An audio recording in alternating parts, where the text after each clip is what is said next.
back to my another video. You are watching now Sci-Fi Stories HFY YouTube channel. Please subscribe, hit the bell icon for my latest videos on my YouTube channel. Like, share and subscribe. See you in the next video. Thank you. Bye. The Conclave of 17 Worlds had not seen a human fighter in over 2 centuries. That changed the moment Sergeant Darian Holt stepped through the Iron Gate and into the proving grounds of Cathurin, the ancient arena carved from a single mountain of black obsidian on the neutral planet of Vos Prime. The crowd, a sea of alien faces, mandibles, compound eyes, and bioluminescent crests, went eerily quiet. Then the murmuring began. Low, dismissive, like wind through dead grass. Humans were not expected here. Humans were, by the official record of the Conclave, a protected species. Fragile, short-lived, warm-blooded mammals with soft skin and hollow bones by galactic standards. They broke easily, healed slowly, and died from infections that most species shrugged off like weather. The Conclave had extended humanity a seat at the table not out of respect, but out of pity, and perhaps a mild anthropological curiosity. The proving was not a game. It was not sport. Every 5 galactic cycles, when a contested resource system was claimed by multiple civilizations, the Conclave settled the dispute through a single combat trial. 1 champion per civilization. Winner claims the system. Loser goes home. No war. No mass death. Just 1 body on the floor and the matter settled. The Kethvos system, a cluster of 7 mineral-rich planets sitting at the edge of the spiral arm, had been contested between 4 civilizations: the Dreth, the Ulmara, the Sorvkai, and humanity. Humanity needed those planets. Not for wealth. Not for pride. The colony ships carrying 340,000 men, women, and children were already en route.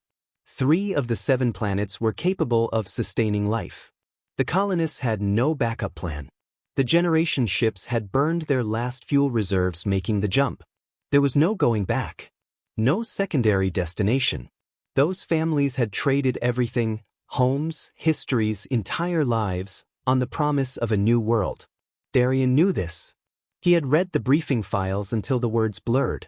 He had memorized the faces of the children in the colony manifests. He had stared at the photographs until they felt like his own family, because in every way that mattered, they were. He was not the strongest human. He was not the fastest. He was a decorated soldier, a veteran of 3 border skirmishes, and a man who had survived things that should have killed him by sheer refusal to quit. When Earth's ambassador had called for volunteers, no one with military clearance had. The preparation chamber beneath the arena smelled of stone and old blood. Darian sat on a bench while his handler, a 4-armed Ulmara physician named Thesivar, ran a medical scanner over his body. Thesivar had defected from his own civilization's delegation years ago and now worked as a neutral liaison for smaller factions. He liked humans, which made him unusual. He worried about them constantly, which made him practical. "Your cortisol levels are elevated," Thesivar said without looking up. "I know what cortisol is.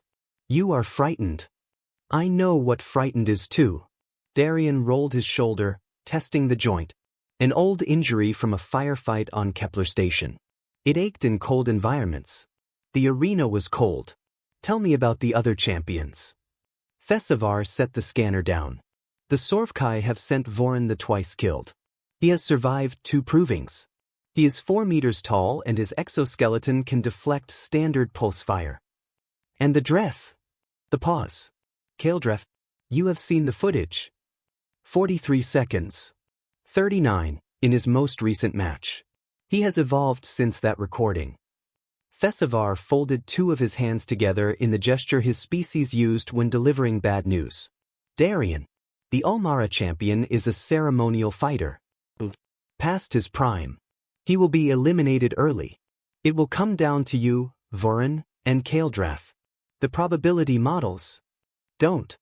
Darian stood up. "I've read probability models before. They told me I wouldn't survive Kepler Station either." "That is not reassuring." "It wasn't meant to be."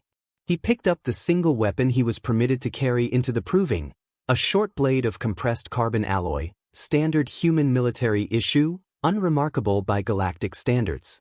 He turned it over in his hands. Those colonists land in 62 days. Their ships are dead in space without a destination. You know what happens to 340,000 people on a cold ship with no planet to land on. Festivar was quiet. I need you to not tell me the odds, Darian said. I need you to make sure my shoulder brace is tight and that I've eaten enough protein. Can you do that? The four-armed alien looked at him for a long moment. Then he picked up the medical kit and began working. The proving began at the first light of Vos Prime's twin suns. 3 champions entered the obsidian ring from separate gates. Vorin the twice-killed was enormous, a tower of gray chitin and muscle, carrying a weapon that looked like a harvesting machine. Kael'drath was lean and fast, his dreth body a deep iridescent blue, his 4 arms each ending in bladed appendages that clicked rhythmically as he moved. He looked at Darian the way a person looks at furniture. The Ulmara champion was eliminated in under 2 minutes. Not by Darian. Not by Kael'drath. Vorin simply walked through his guard and ended it. The crowd roared. Then there were 2. Vorin came for Darian first, which made tactical sense. The human was the smallest target, and eliminating the weakest opponent conserved energy for the real fight. The Sorvkai champion swung his weapon in a horizontal arc that would have cut Darian in half. Darian dropped flat, felt the wind of it pass over him like a guillotine, and rolled hard to the left. The second swing came faster than expected. He took it on his forearm guard. The impact shattered the guard and sent him skidding across the stone floor. His arm went numb from elbow to wrist. He got up. That surprised the crowd. He could hear it in the shift of the murmuring. A different tone, less dismissive. Not respect yet. Just The Dreth was faster than anything Darian had fought. Every training simulation had failed to capture it. The way Kael'drath moved like liquid, all 4 arms working independently, each one a weapon, each one with its own threat axis. Within the first 30 seconds, Darian had taken 3 cuts, one across the ribs, one along his left thigh, one that opened his cheek to the bone. He was bleeding from everywhere and had landed exactly 0. The adjudicator's flags went up. The arena held its silence for 3 full seconds, an eternity in a crowd of thousands. Then the noise came. Not cheering, exactly. Something older and more complicated than cheering. The sound an audience makes when it has witnessed something it didn't expect and doesn't quite have words for. Festivar was the first one through the gate, medical kit in hand, moving faster than a 4-armed alien had any right to move. He reached Darian in the center of the ring and immediately began sealing the worst of the cuts. "You are a deeply irrational creature," Festivar said, his voice thick with something that might have been emotion. "Probably." Darian lay flat on the stone, staring up at the twin suns. His whole body felt like one continuous bruise. Did it count? It counted. The Kethvos system. Awarded to humanity. Effective immediately. The colony ships have already been notified. Festivar pressed a bioseal over the gash on Darian's ribs. "You should have died 3 times in the last 4 minutes." "I know." "Why didn't you?" Darian closed his eyes. He thought about the faces in the manifests. Children who didn't know his name and never would.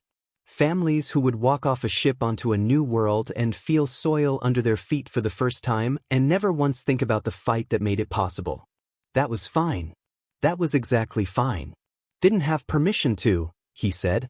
Above him, the twin suns of Vos Prime climbed higher into the alien sky, and somewhere 62 days away, 340,000 people dreamed of a home they didn't know had just been won for them, not by a hero.